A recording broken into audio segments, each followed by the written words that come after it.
Hi, it's Agnes, and I wanted to read you today a relationship story called No Facial Hair.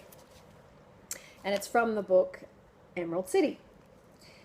So, the story goes like this. My desire was to meet my soulmate, friend, partner with all the qualities I desired, and I wasn't accepting anything less than. I went in as far as to how he looked, right down to facial hair. He had to be a family man with children, responsible and well financially, and I even had what star sign he needed to be, and that he had to have a really good sense of humor. You know how they say it's what you focus on. I felt so strongly about no facial hair, even to the point of having resistance to it. So therefore, guess what the universe provided? It was everything I desired, including the facial hair. I was with a dating agency. They called me to say, we have this guy who's interested in meeting up with you. So I asked them for all the qualities I desired. Now, he ticked all my boxes except the facial hair. So I asked, okay, no worries, I will still meet him. After looking at the profiles that they had already sent me, I was very definite and said no. So he called me that day, and we began together, and we've been together ever since that day. And now we are married as well. The thing was, I had a vision board full of pictures and words of what I desired in my relationship.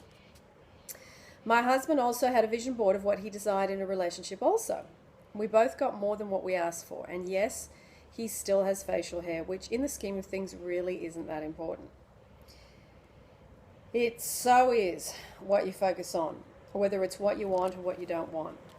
And it took me approximately 12 to 18 months to manifest my desire.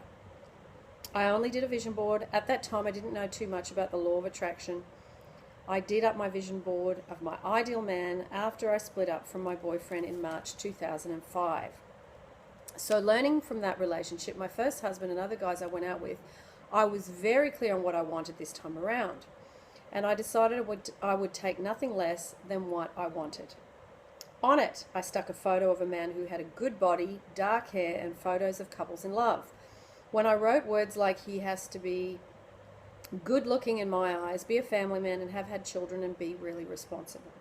I also wrote that I am attracted to him and he is attracted to me. And we have the same interests and like the same music. He is around the same age as me, not more than 6 years, financially independent and my equal.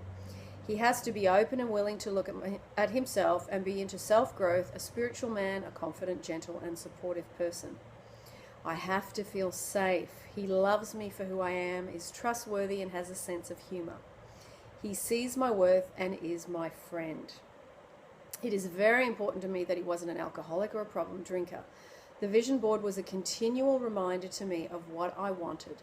Along with these, I told the dating agency that his sign should be either a water sign or an earth sign. In my mind, though, I was thinking Taurus.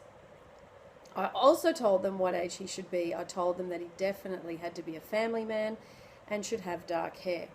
I just kept looking at my vision board.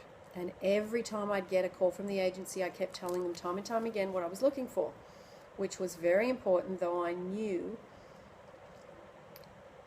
it helped me heaps. I went into it with no attachments. It actually looked like I was going to have fun, to meet new people, make friends, and if I found my soulmate, well, that was a bonus. It took me about 14 months. We spoke on the phone for the first time in May 2006, and we hit it off on our first phone call. It wasn't until I first met him the very next day that I knew I was attracted to him. I loved his eyes and I loved his smile. My husband's name is Ian, and Ian and I don't mind if you use our names.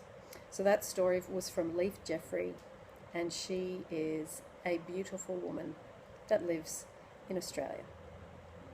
So that's the relationship story, and this is Agnes from agnesvivarelli.com, and stay tuned for more stories and story time.